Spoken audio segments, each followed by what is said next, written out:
Қайырлы күн, Бастаймыз.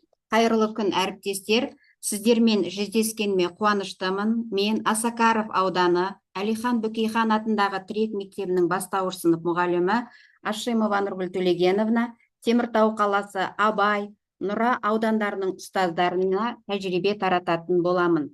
Бүгінгі тәжірибе тарату бойынша ұсынатын тақырыбым бастауыш сыныпта зерттеу жұмыстарын жүргізу атты 1-4 сыныптарға арналған әдістемелік ұсыным. Назарларыңызға желтоқсан айында бекітілген жұмыстардың бірін ұсынамын. Бұл жұмыс кіріспе бөлім, негізгі бөлімден, қорытындыдан тұрады. Негізгі жұмысымды таныстырылымнан кейін ашып көрсететін боламын. Сіздерге қызықты болады деген ойдамын.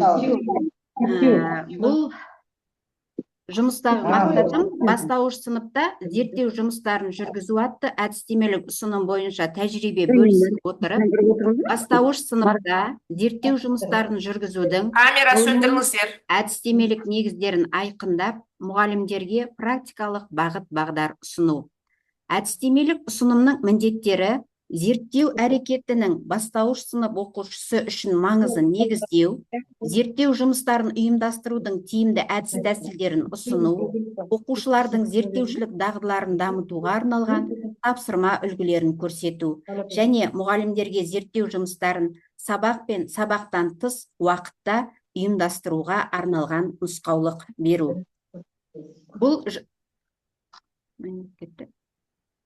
Бұл жұмыстан күтілетін нәтижем: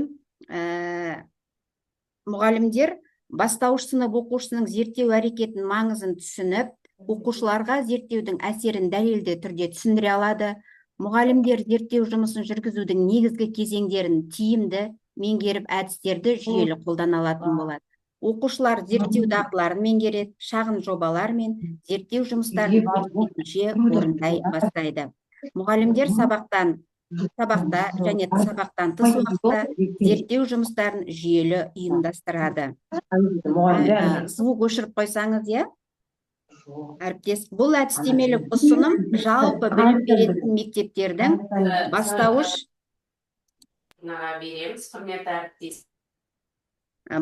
сынып мұғалімдеріне арналады. Ол мұғалімдерге зерттеу жұмыстарын ұйымдастырудың теориялық негіздерін түсінуге, оқу тәрбие үдерісінде қолдануға болатын әдіс тәсілдермен танысуға және оқушылардың жас ерекшелігіне сай зерттеушілік дағдыларын қалыптастыруға көмек көрсетуді мақсат етеді. Неліктен мен бұл тақырыпта тәжірибе бөліспекпін? Бұл тақырыпты таңдаудағы мақсатым қандай? Бәрімізге белгілі, бастауыш сыныптан бастап, нақтырақ айтсам, 2-ші сыныптан Зерде республикалық 2-7 сынып оқушылары арасында зерттеу жобалары мен шығармашылық жұмыстарының конкурсы кезең-кезеңдерімен өтеді. Сарыарқа дарыны ұйымдастыратын мен зерттеушімін облыстық сырттай фестиваліне және түрлі конференцияларға біз жұмыстар ұсынамыз. Өз шәкірттеріммен біраз жетістіктерге де жеткен болатынмын. Оқуды енді бастап жатса да, 1-ші сыныптан бастап балаларды зерттеушілікке баулай бастауымыз керек.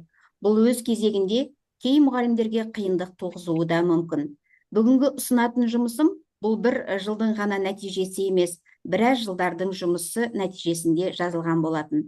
Бастауыш сынып оқушысының қызығушылығын арттыру бүгінгі күннің талабы. Ол үшін оқу үрдісін бала қызығатындай етіп ұйымдастыру қажет. Мұғалімдер әр сабағын сапалы түрде ұйымдастырып, түрлі тапсырмаларды тиімді қолдана білуі шарт. Бастауыш сынып мұғалімдеріне қойылатын талап пен жауапкершілік жоғары. Себебі білім негізі бастауышта қаланады. Бастауыш білім беру баланың тұлғалық дамуының іргетасы қаланатын, танымдық қызығушылығы артып, шығармашылық әлеуеті қалыптаса бастайтын ең маңызды кезең. Бұл жастағы оқушылардың табиғи зерттеушілік қабілеті жоғары. Оларды айналасындағы құбылыстардың себебі мен нәтижесі, заттардың қасиеті қызықтырады. Сондықтан бастауыш сыныптарда зерттеу жұмыстарын ұйымдастыру оқушылардың танымдық белсенділігін дамытуға, білімді тек дайын күйінде қабылдамай, оны тәжірибе арқылы игеруіне жол ашады. Біздің алдымызда тұрған міндет оқытудың жаңа әдіс тәсілдерін қолдана отырып, саналы, жан-жақты дамыған тұлға даярлау. Әдістемелік ұсынымдағы теориялық негіздеріне тоқталсам, Әлемдік педагогикалық тәжірибеде зерттеу әрекетін бастауыш буыннан бастап қалыптастыру білім берудің тиімді құралы ретінде танылған екен. Ал енді шетелдік ғалымдармен қатар біздің отандық ғалымдар да зерттеушілік қабілеттерді бастауыш сыныптан бастап дамыту функционалды сауаттылықтың негізі болатынын көрсетеді. Жобалап оқыту мен зерттеу әрекеті бастауыш сынып оқушылары үшін ерекше мәнге ие. Бұл тәсіл оқушылардың өмірлік тәжірибесімен тікелей байланысты болып, олардың жеке қабілетін ашуға, шығармашылық ойлауын дамытуға ықпал етеді. Жобалық оқыту оқу тәрбие үрдісінде жоғарғы нәтижелер береді. Жобалық оқытудың тиімділігі әріптестер көзбен көріп, құлақпен естіп, есте сақтай отырып, оқушыны ізденіске, танымдығын таға, жаңа ғылыми ізденіске жетелейді. Бастауыш мектепте зерттеу жұмыстарын жүйелі түрде ұйымдастыру оқушының ізденуші әрі жаңалық ашушы ретінде қалыптасуына ықпал етеді. Бұл оқушының функционалдық сауаттылығын арттырудың, құзыретті тұлға тәрбиелеудің маңызды тетігі болып табылады. Мектеп оқушыларының функционалдық сауаттылығы дегеніміз оқушының пәнді терең түсіну қабілетін дамыту, алған білімін сыныптан тыс жерде кез келген жағдайда тиімді пайдалана білуін қамтамасыз ету. Функционалдық сауаттылықты қалыптастырудың мұғалім үшін басты ұстанымы нені оқыту керек, балалар қалай оқиды, оқыту реттілігі қалай құрылымдау керек деген сұрақтарға негізделуі керек. Яғни түрлі тапсырмалар орындату барысында оқушылар бойында өз іс-әрекетіне қажетті өзгерістерді, жаңа әдіс-тәсілдерді дер кезінде қабылдау дағдыларын қалыптастыру қажет. Зерттеу жұмыстарын бастауыш сыныптан ұйымдастырудың басты негізі оқушылардың табиғи қызығушылығы, мен білсем деген талпынысын қолдау. Баланың танымдық әрекеті сұрақ қоюдан, бақылаудан, салыстырудан, тәжірибе жасаудан басталады. Мұғалім осы әрекеттерді жүйелі түрде бағыттап, оқушыға проблеманы қалай анықтау керек, болжамды қалай құруға болады, ақпаратты қайдан және қалай жинауға болады деген сұрақтарға жауап табуға үйретуі тиіс. Бұл үдеріс барысында балалар зерттеу әдістерімен жұмыс істеудің бастапқы дағдыларын меңгереді. Бастауыш сыныпта зерттеу жұмыстарын ұйымдастыру Қазақстан Республикасының білім беру саласындағы негізгі нормативтік құжаттарына сәйкес жүзеге асырылады. Олар Қазақстан Республикасының білім туралы заңы, Қазақстан Республикасының жалпы орта білім берудің мемлекеттік жалпыға міндетті стандарты, яғни бастауыш білім беру мазмұнында зерттеушілік, коммуникативтік және функционалдық сауаттылықты дамытуға басымдық береді. Бастауыш білім берудің оқу бағдарламасы бұнда оқушыларды ақпарат іздеу, талдау, тәжірибе жасау және нәтижені ұсыну дағдыларын қалыптастыруды көздейді. Зерттеу тәсілін қолдану оқу процесінің барлық кезеңдерінде маңызды. Мәселен, сабақ барысында шағын зерттеу тапсырмаларын орындау, тәжірибелер жасау, мәтіндерден жаңа мәлімет іздеу, табиғат құбылыстарын бақылау, оқушылардың зерттеушілік дағдыларын дамытады. Сабақтан тыс уақытта жоба қорғау, шығармашылық зерттеулер ұйымдастыру олардың қабілетін тереңдете түседі. Дегенмен, кіші жастағы оқушыларға күрделі ғылыми зерттеу тақырыптарын беру тиімсіз. Сондықтан мұғалімнің педагогикалық қолдауы, бағыттауы және жүйелі үйретуі қажет. Зерттеу әрекетінің бастауыш сыныптағы маңызын мынадай қағидалармен сипаттауға болады. Ол баланың табиғи қызығушылығын қолдайды, танымдық қабілеттерін дамытады, шығармашылық әлеуетін ашады, ақпаратпен жұмыс істеу дағдысын қалыптастырып, өз бетінше ойлануға, қорытынды жасауға баулиды. Бастауыш сынып оқушыларын зерттеу жұмыстарына тарту арнайы әдістемелік дайындықты қажет етеді. Себебі төменгі сынып оқушыларына өзіндік зерттеу дағдыларын қалыптастыру үшін бағыт беру, әдістемелік қолдау көрсету маңызды. Арнайы тренингтер мен жаттықтыру сабақтары зерттеушілік қабілеттерді дамытудың тиімді құралы болады. Мәселен, сынып ішінде зерттеу сабағын ұйымдастыруға болады. Мұғалім үстелге түрлі зерттеу тақырыптары жазылған қағаздар орналастырады. Екі оқушы тақырып таңдап алып, шағын зерттеу жобасын құрады. Қалған оқушылар идея ұсынады, сұрақтар қою арқылы қолдау көрсетеді. Зерттеу жұмысы тек ақпарат жинау емес, ол ойланудан басталатын шығармашылық әрекет. Балалардың табиғи білуге құмарлығы, байқау жасауға талпынысы, өзіндік тәжірибе жүргізуі ғылыми жұмысқа бейімділіктің бастамасы.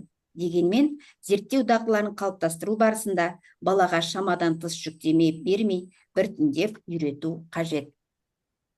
Жобалық зерттеу жұмыстарының ерекшеліктеріне тоқталсам, бұл жұмыстар оқушының танымдық белсенділігін арттырумен қатар, оның жеке тұлғалық дамуына жағдай жасайды. Бұл бағыт мынадай ерекшеліктермен сипатталады: жоспарлау дағдыларын қалыптастыру, ақпаратты жинау және жүйелеу, талдау жасау, жазбаша есеп беру. Жобалау ізденушілік қызметін дамыту оқушылардың мына қабілеттерін жетілдіреді: жобалаушылық, зерттеушілік, ақпараттық. Жобалық зерттеу жұмыстарының басты міндеті оқушыларды өз бетінше жұмыс істеуге үйрету, қосымша білім көздерін пайдалана білуге баулу және ғылыми зерттеу мәдениетінің бастапқы элементтерімен қаруландыру. Бұл жұмыстарда мини зерттеулер, практикалық тапсырмалар, сәйкестік диаграммасын құру, болжамды дәлелдеу сияқты әрекеттер орын алады. Әрбір дарынды оқушы өзіндік ізденіспен жұмыс істей отырып, ғылыми зерттеу дағдыларын меңгереді, ал ғылыми зерттеу жұмыстары қоғам дамуының сұранысынан туындайды. Бастауыш сыныптарда зерттеу жұмыстарын ұйымдастыру ерекшеліктерін жеке сыныптар бойынша қарастырып көрейік. Бірінші сыныпта зерттеу жұмыстары. Бұл кезеңде оқушылардың оқу әрекеті енді ғана қалыптасып, зерттеушілік дағдыларының алғашқы негіздері қаланады. Зерттеу жұмыстары ойын, бақылау, сурет салу, әңгімелеу сияқты әрекеттермен ұштасады. Мысалы, қарапайым бақылаулар жүргізеді: ауа райын бақылау, өсімдіктің өсуін қадағалау, сыныптағы заттарды топтастыру, яғни не үшін, қалай сұрақтарына жауап іздеу арқылы қарапайым болжамдар жасатамыз. Мұғалімнің басшылығымен шағын тәжірибелер өткізуге болады. Суға затты салып, оның батуы немесе қалқуына байланысты. Бұндағы мақсатымыз оқушыда зерттеуге деген қызығушылықты ояту және қарапайым зерттеушілік мәдениетті қалыптастыру болып табылады. Ал енді екінші сыныпта оқушылардың дербестігі артады, қоршаған орта құбылыстарын түсінуге деген ұмтылысы күшейеді. Зерттеу жұмыстары деректер жинауға, оларды жүйелеуге және шағын қорытынды жасауға бағытталады. Мысалы, қоршаған ортадан деректер жинау, жапырақтың түрлерін, тастарды жинап топтастыру сияқты. Яғни бұл кезде мұғалімнің көмегімен шағын жоба жасай бастайды. Олар салыстыру әдісін қолданады.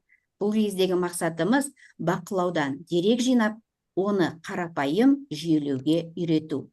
Ал енді үшінші сыныптағы зерттеу жұмыстары. Бұл кезеңде оқушылардың логикалық ойлау дағдылары дамиды, жеке пікір айтуға, болжам ұсынуға қабілеттер артады. Зерттеу жұмыстары шағын жобалар мен тәжірибелерге негізделеді. Мысалы, жергілікті жердің табиғи ерекшелігін зерттеу, өзен, көл, ауа райы. Яғни балалар ғылыми танымдық әдебиеттерді, энциклопедияларды қолдану арқылы ақпарат іздейді. Қарапайым тәжірибелер нәтижесін жазбаша түрде рәсімдейді. Күнделік толтырады, сурет салады, немесе кестеге түсіреді. Топтық зерттеу жобаларын орындайды. Бұндағы мақсатымыз оқушыны деректерге сүйене отырып, өз ойын дәлелді жеткізуге және зерттеу нәтижесін таныстыруға үйрету. Ал енді төртінші сыныптағы зерттеу жұмыстарына тоқталсақ, бұл кезең бастауыш буынның қорытынды сатысы ретінде зерттеу дағдыларын жүйелеу мен тереңдетуге бағытталады. Оқушылар дербес тақырып таңдап, шағын ғылыми зерттеу жобасын өздігінен жүргізе алады. Мысалы, ғылыми жобаға жақын деңгейде жұмыс орындайды. Эксперимент нәтижесін жазады, сызба құрады, диаграмма жасайды, ал ақпаратты әртүрлі дерек көздерден жинап, оларды салыстырып талдай алады. Өз зерттеуін қорғайды, яғни өзіндік пікірін негіздеп, ұсыныс айтуға үйренеді. Бұл кездегі мақсат оқушыда бастауыш деңгейде зерттеу мәдениетін қалыптастыру, оны орта буында жалғастыруға дайын болуын қамтамасыз ету. Әр сыныптағы зерттеу жұмыстарын ұйымдастыруға арналған кестені назарларыңызға ұсынамын. Бұл жерде менде бірінші кесте берілді. Бастауыш мектептің жаратылыстану, дүниетану пәндерінің 1-4 сыныптарына арналған зерттеу тақырыптары, мұғалімнің бағыттаушы рөлі және дамытылатын дағдылар бұл жерде нақты көрсетілген. Әр сынып деңгейінде мұғалімнің жетекшілігімен бағыттауы маңызды рөл атқарады. Бірінші сыныпта зерттеу жұмыстары ең қарапайым бақылаумен әңгімелеуден құрылады дедік. Мысалы, менің отбасым, жануарлар әлемі, жыл мезгілдері сияқты тақырыптар ұсынылып, мұғалім оқушыларға сұрақтар қойып, суреттер салдыру немесе қысқа әңгіме жаздыру арқылы бағыт-бағдар береді. Бұл кезеңдегі басты мақсатымыз баланың бақылаушылық қабілетін ояту және ойын жүйелі жеткізе білуге үйрету. Екінші сыныпта зерттеу жұмыстары біршама кеңейтіледі. Балалар бақылау күнделігін жүргізеді, мәліметті сызба немесе сурет түрінде көрсетеді. Өсімдіктерді күту жолдары, су тіршілік көзі, құстарды бақылау сияқты тақырыптар беріледі. Мұғалім ақпаратты жинақтау жолдарын көрсетеді, балаларды мәліметті жүйелеуге үйретеді. Үшінші сыныпта зерттеу жұмыстары толық сипат алады. Туған жерімнің табиғаты, ұлттық тағамдар, су тіршілік көзі, әдет ғұрыптар мен салт дәстүрлер сияқты тақырыптарда оқушылар шағын топтарда жұмыс істейді. Мұғалім кітап, интернет, үлкендерден сұрау арқылы ақпарат іздеуді ұйымдастырады. Оқушылар жоспар құрып, шағын баяндама немесе көрнекілік дайындайды. Төртінші сыныпта зерттеу күрделене түседі. Қазақстанның пайдалы қазбалары, Қазақстанның табиғи байлықтары, ұлы тұлғалар өмірі, ұлттық тағамдар сияқты тақырыптар ұсынылады. Мұғалім ғылыми жұмыстың құрылымын үйретеді, алынған мәліметті талдап, қорытынды жасауға жетелейді. Соңында оқушылар өз жобасын көпшілік алдында қорғап шығады. Осылайша мектептің әр сыныбында зерттеу жұмыстары қарапайымнан күрделіге қарай ұйымдастырылады. Мұғалімнің басты міндеті оқушыларды қызықтыра отырып бағыттау, олардың өз бетінше ақпарат іздеуіне, талдауына, қорытынды жасауына үйрету. Практикалық жұмыс нәтижесінде балалардың танымдық белсенділігі артып, шығармашылық қабілеті дамиды, өз ойын еркін жеткізу дағдысы қалыптасады. Бұл әдістемелік ұсынымда мүмкін тақырыптар мен тапсырма үлгілері, сонымен қатар қысқа мерзімді жоспар да берілген. Енді практикадан мысалдар бөлімінде зерттеу әрекетін ұйымдастырудың кезеңдері, қолданылатын әдістер мен құралдар, мұғалімнің жетекшілік қызметі және нақты сабақ үлгілері қарастырылады. Зерттеу әрекетін кезең-кезеңмен жүргізу бастауыш мектеп оқушылары үшін ең тиімді тәсіл болып табылады дедік. Оны ғалымдар Әбдіғаппарова, Қалыбекова зерттеу жұмысының құрылымын 5 кезеңге бөліп береді. Тақырып таңдау, мақсат пен міндет қою, ақпарат жинау, талдау және өңдеу, жұмысты рәсімдеу және қорғау. Бұл жүйелілік оқушыға зерттеу процесін түсінікті және дәйекті орындауға мүмкіндік береді. Мысалы, тақырып таңдауда мұғалім оқушылардың қызығушылығын ескере отырып, олардың жас ерекшелігіне лайық зерттеу тақырыптарын ұсынуы керек. Мақсат пен міндетте оқушылар мұғалімнің көмегімен зерттеу мақсатын анықтап, жұмыстың кезеңдерін жоспарлайды. Ақпарат жинағанда кітап, энциклопедия, интернет, бақылау, әңгіме арқылы мәлімет жинау жүзеге асады. Талдау және өңдеуде жиналған мәліметтер салыстырылып, қорытынды шығады. Жұмысты рәсімдеу және қорғауда балалар нәтижелерін баяндама, постер, слайд, сурет немесе макет түрінде ұсынады. Осы кезеңдерді жүйелі қолдану оқушылардың зерттеушілік ойын дамытып, олардың функционалдық сауаттылығын қалыптастырады. Және бұл бөлімде мұғалімдерге әдістемелік кеңес беріліп ұсынылады. Яғни әріптес оқушылардың зерттеу жұмысына қызығушылығын арттыру үшін олардың күнделікті өмірмен байланысты тақырыпты таңдаңыз. Әр кезеңде оқушының жас ерекшелігін ескеріп, тапсырманың күрделілігін деп арттырыңыз. Камера өшірем, микрофон өшірем, срочно. Оқушылардың әр жетістігін мадақтап, топ алдында нәтижесін қорғауға мүмкіндік беріңіз. Жобаларды қорғау кезінде оқушылардың өзін-өзі бағалау және сыныптастарын бағалау тәсілдерін енгізіңіз. Бастауыш сыныптағы зерттеу жұмыстары бойынша мұғалімдерге арналған осы әдістемелік ұсынымдағы қысқа мерзімді жоспар мен зерттеу тапсырмасының үлгісін қолданыңыз дегім келеді. Келесі мына жерден сыныптар бойынша енді КМЖ қысқа мерзімді жоспар үлгісі берілген. Бұл жерде мен тек бірінші сыныптың қысқа мерзімді жоспарының үлгісін көрсетіп отырмын. Және бұл әдістемелік ұсынымда қосымша ұсыныстар да берілген. Әр жобаға бақылау парағы мұғалімге арналған және зерттеу күнделігі оқушыға арналған енгізуге болады. Оқушы жұмысына жасына сәйкес бағалау критерийлері бұл жұмыста берілген болатында. Мұғалім әр сыныпта зерттеу тапсырмасын тым күрделендірмей, жас ерекшелігіне сай қарапайымнан күрделіге принципін ұстануы қажет деген келеді.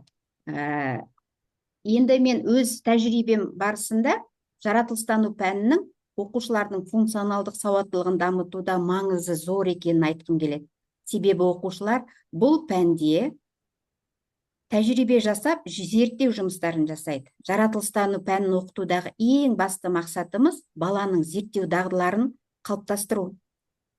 Жаратылыстану сабағы, барлығымыз білеміз, зерттеу сабағы, зерттеу элементі бар сабақ болып бөлінеді. Яғни зерттеу сабағының өзі үлгі бойынша зерттеу, өзіндік зерттеу түрлері болады. Қолда бар мүмкіндікпен ресурстарды пайдаланып, мақсатқа қол жеткізетін ең тиімді, сенімді және тәжірибеде сыналған әдіс тәсілдерді таңдап, оқушының жетістікке жетуін қамтамасыз етуді көздейді. Қолда бар заттар мен мүмкін болған зерттеу жұмыстарын өзім үнемі жүргізіп отырамын. Назарларыңызға енді зерттеу тапсырмасының үлгісін ұсынғым келеді. Бұл жерде тақырыбымыз өсімдіктерді күту жолдары. Алдыға қойған мақсатымыз өсімдікке күтім жасаудың маңызын түсіндіру, ақпарат жинау және бақылау күнделігін жүргізуге үйрету. Қарапайым талдау жасауға машықтандыру. Бұл кездегі зерттеу сұрақтарымыз. Өсімдіктің өсуіне не әсер етеді? Егер су құймасақ не болады? Жарық өсімдікке не үшін қажет? Әдістеріміз бақылау, тәжірибе, салыстыру, кесте толтыру. Бұл кезде біз қандай әрекет жасаймыз? Сыныпқа 2 бірдей гүл қойылады, бірін суарып, жарық жерге қояды, екіншісін аз суарады, немесе көлеңке жерге қояды. Оқушылар күнделік жүргізіп, өзгерістерді жазады, сурет салады. Мұғалім деректерді бұл кезде жүйелеуге көмектеседі. Оқушылар шағын баяндама, немесе суретті постер жасап, өздерінің жұмыстарын рәсімдейді. Бағалау критерийлері келесідегідей. Бағалау күнделігін дұрыс толтырды, өсімдік жағдайын салыстырып көрсетті, қарапайым қорытынды жасай алды. Бала үшін рефлексия, мен өсімдіктер туралы не білдім? Жалпы сабақта баланы таң қалдыруды ұмытпа, даналыққа ұмтылу таң қалудан басталады деген ұстанымды басшылық қаламын. Себебі көрсеткіш өздігіне нәтиже бермейді. Оған жететін жолды іздестіру мұғалімнің қолында.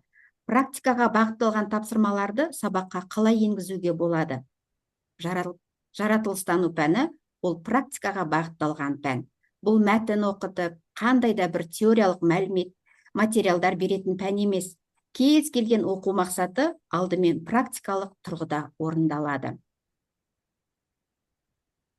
Мұғалім оқушының жаңалық ашуына себеп болатын оқу мазмұнын таңдайды.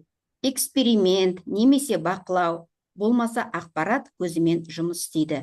Сонымен практикаға бағытталған тапсырманы сабаққа қалай енгізуге болады? Оның механизмін таңдау сабақ мақсатына, оқушыға және сабақтың кезеңдеріне тәуелді. Бұл жерде сіздер оқушылардың өздігімен жасаған жұмыстарын көріп отырсыздар. Алдағы сөйлеу барысында мен басқа да оқушылардың өздігімен, ата-аналарымен жүргізген жұмыстарына тоқталғым келіп отыр. Сонымен жаратылыстану ғылыми сауаттылықты қалай қалыптастыруға болады? Бұнау видеоға назар аударсаңыздар.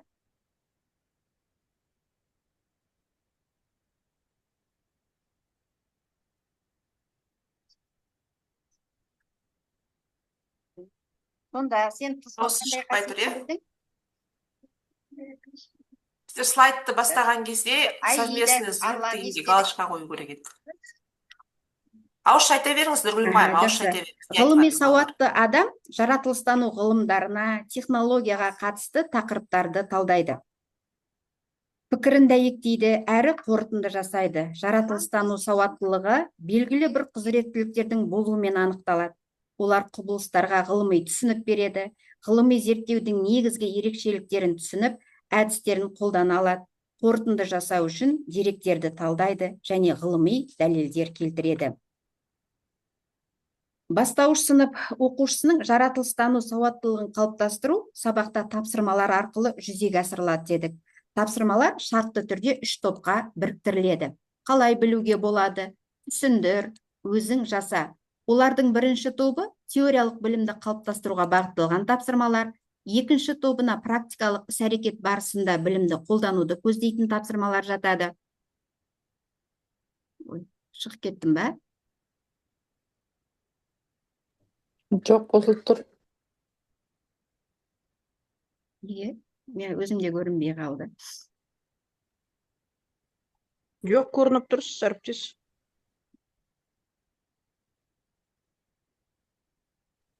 Айта беріңіз, көрініп тұрсыз. Все. Және өмірлік жағдаятты шешу барысында пайымдау дағдысын қалыптастыруға мүмкіндік беретін қалыптан тыс тапсырмалар болады. Бұл тапсырмалардың қатарына пәнаралық байланысты жүзеге асыратын кіріктірілген тапсырмалар да енеді. Әріптестер көрініп тұр ма? Көрініп тұр. Сабақтағы теориялық білімді қалыптастыруға бағытталған тапсырмалар тобына, мысалы, мына 3-ші сыныпта өтетін магнит көмегімен әртүрлі металдардың магниттелу қасиетін зерттеу тақырыбын өткенде, оқушы магниттік қасиет қандай денеге берілетінін анықтайды. Қолын суға тигізбей, стаканның ішінен заттарды қалай алуға болатынын көрсетеді. Білімді практикада қолдану тапсырмаларына қарапайым, мынанда дауыс шықпай қалатын шығар, қосып қоя берейін. Қарапайым электр тізбегінің сызбасын жинау тапсырмасын оқушының түсіндіруінен көруге болады. Бұл жерде оқушы электр тізбегін құру үшін ресурстарды пайдаланып, ажыратқышты қоса отырып, шамды жаққан болатынды. Яғни, практикалық бағыттағы тапсырмаларды орындауда біз ескеретін жағдайлар, мұғалім оқушының зерттеу нәтижесін алдын ала біледі. Яғни, біз зерттеу жүргізген кезде қандай да бір жаңалық ашамыз. Бірақ бұл жаңалықты мұғалімдер біліп отыруымыз керек. Жаңалық ғылым үшін емес, оқушы үшін керек бастауышта. Ашылатын жаңалық оқу процесінің уақытымен де шектеледі. Пайымдау дағдысын қалыптастыру тапсырмалары құзыреттіліктің 3-ші тобына сәйкес келеді. Оларды зерттеу, жүргізу, алынған деректерге сүйеніп қорытынды жасау біліктерінің дамуына бағытталады. Мәселені табу және талдау бөлігі маңызды кіріктірілген білік. Міне осы кезең тапсырмасын оқушы өзі жасай отырып, Конфуций айтқандай, маған айтып берсең, ұмытып қаламын, көрсетсең, есте сақтаймын, өзіме жасатсаң, үйренемін деген ұстанымға сәйкес келеді.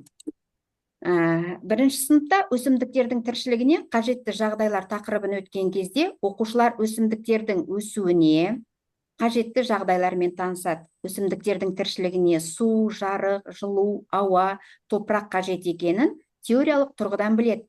Теорияны практикамен ұштастыруым керек. Сонымен практикаға бағытталған тапсырманы сабаққа мен қалай енгіздім?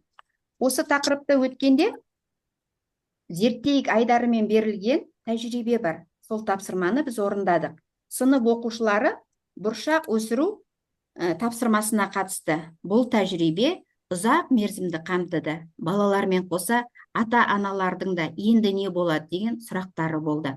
Нәтижесі қалай болып жатқан, олар үнемі хабарлап бөлісіп отырды. Кей балада бұршақ бірден өсіп кетпеді. Олар бұршақ өсіруді қайтадан бастады. Себебі басқа балалардың жұмысы оларды қызықтырды. Нәтижесін суретке түсіріп, сабақ барысында бөлісіп отырды. Соның ішінде бір оқушым Сезім алғашқы болып отырғызғандықтан бұршақтардың өсу процесін видеоға түсіру арқылы достарымен бөлісті.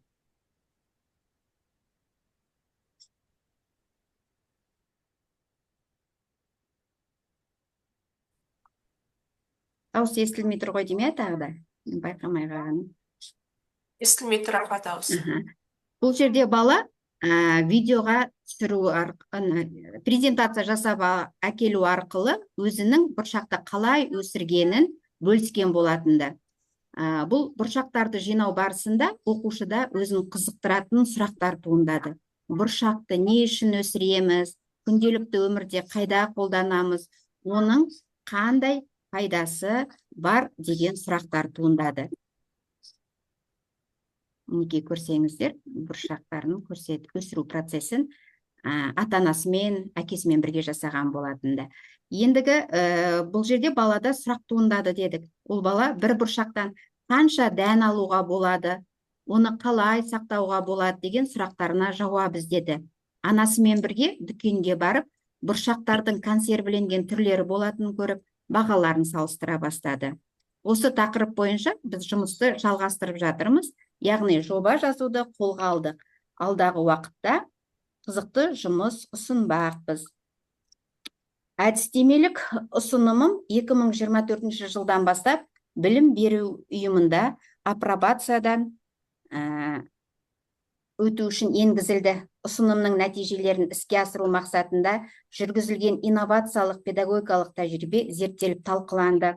Оқытуда интерактивті әдістер, жобалық және зерттеушілік оқыту, рефлексиялық тәсілдер қолданылды. Оқушылардың жетістіктерін бағалау үшін критериалды бағалау жүйесі, кері байланыс енгізілді. Диагностика мен мониторинг жүргізу арқылы оқушылардың зерттеу жүргізуге, жоба жазуға деген ынтасы артып, олардың білім деңгейі көтеруге ықпал етті. Оқу жылының аяғында өткізген талдау жұмыстарының нәтижесінде оқушылардың оқу үлгерімі жақсарып, олардың жаратылыстану, дүниетану пәндеріне деген қызығушылығы арта түскенін көрдік. Оны салыстырмалы диаграммалардан бақылауға болады. Жалпы бірінші сыныпта зерттеу жұмыстары ең қарапайым бақылау, әңгімелеу, ойлау дағдыларын жетілдіруге құрылады дедім. Оқушылар зерттеуге алғашқы қадам жасап үйренді. Оқушының бақылаушылық дағдысы қалыптасып, өз ойын қарапайым түрде жеткізуге машықтанды. Оқу жылының басы мен оқу жылының соңындағы салыстырмалы диаграммалардан оқушылардың зерттеу жұмысын жүргізу деңгейі өскенін бақылауға болады. Зерттеу жүргізу барысында оқушылардың бақылау, әңгімелеу, ойлау дағдылары қалыптаса бастады. Тәжірибе жүргізу барысындағы оқушылардың зерттеу дағдыларының даму динамикасынан оң өзгерісті көруге болады. Бастауыш сыныпта зерттеу әрекеті арқылы оқушылар сұрақ қоя білуге, болжам жасай білуге үйренді, суретпен белгілей алады, ақпаратты іздейді, сұрыптайды, жүйелеп және талдау жасау дағдыларын меңгерді. Өз ойын дәлелді жеткізіп, пікірталас мәдениетін қалыптастырды. Шағын тәжірибелер жүргізіп, қорытынды жасай алады. Алдында айтып кеткеніндей, жаратылыстанудан өсімдіктердің тіршілігіне қажетті жағдайлар тақырыбын өткен кезде тәжірибе жасаған болатынбыз. Соның нәтижесін мынау диаграммадан көрсеңіздер болады. Зерттеу нәтижесінде оқушылар өсімдіктер туралы өз білімдерін толықтырды, бақылаушылық және әңгімелеу дағдыларын дамытты. Зерттеу жұмысын қорғау оқушы үшін үлкен тәжірибе алаңы болды. Оқушы өз жұмысын таныстыру барысында сенімділікке, сынып алдында еркін сөйлеуге үйренді. Мектебімдегі әріптестерімде бұл әдістемелік ұсынымды басшылыққа алып жұмыс жүргізуде түрлі сайыстарға енді жобалар ұсынатын боламыз. Осы жұмысымның нәтижесімен бөлісу үшін баспасөз бетінде мақала жарияладым, яғни заманауи білім журналының 4-ші санында бастауыш сыныпта зерттеу жұмыстарын жүргізу, сапалы білім кепілі атты мақалам жарық көрді. Тәжірибемен бөлісу мақсатында ұйымдастырылатын республикалық, облыстық семинарларда жобалық оқыту және функционалдық сауаттылықты дамыту тақырыбында сөз сөйлеп, мұғалімдермен тәжірибе бөлістім. Осы тақырып төңірегінде ауданымыздағы магнитті мектептер арасында да тәжірибе бөлісіп, мұғалімдер арасында ол қызығушылық туғызды. Өз уақытыңды аяма, өзгенің бақытын аяла деген сөзді ұстана отырып, жалықпай, үлкен төзіммен алдымызға келген шәкірттерге олардың жеке тұлға болып қалыптасуына жақсы тәрбие, терең білім беру үшін аянбай еңбек ете берейік деймін әріптестер. Бүгінгі тақырып төңірегінде енді өз ойларыңызбен бөлісулеріңізді сұраймын. Мен үшін сіздердің пікірлеріңіз аса маңызды. Егер жұмысым қызықты болса, хабарлассаңыздар болады.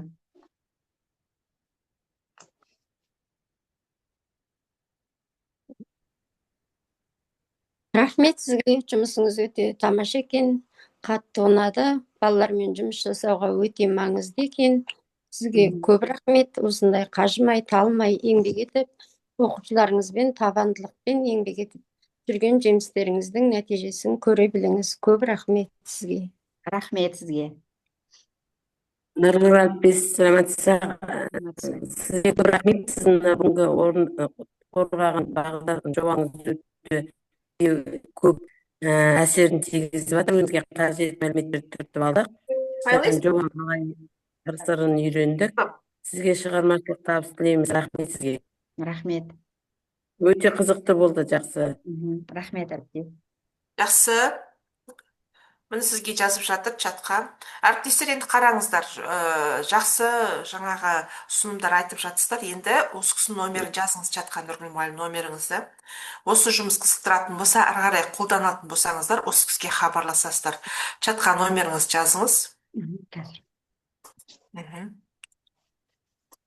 Әріптестер, Нұргүл мұғалімнің номерін жазып алыңыздар.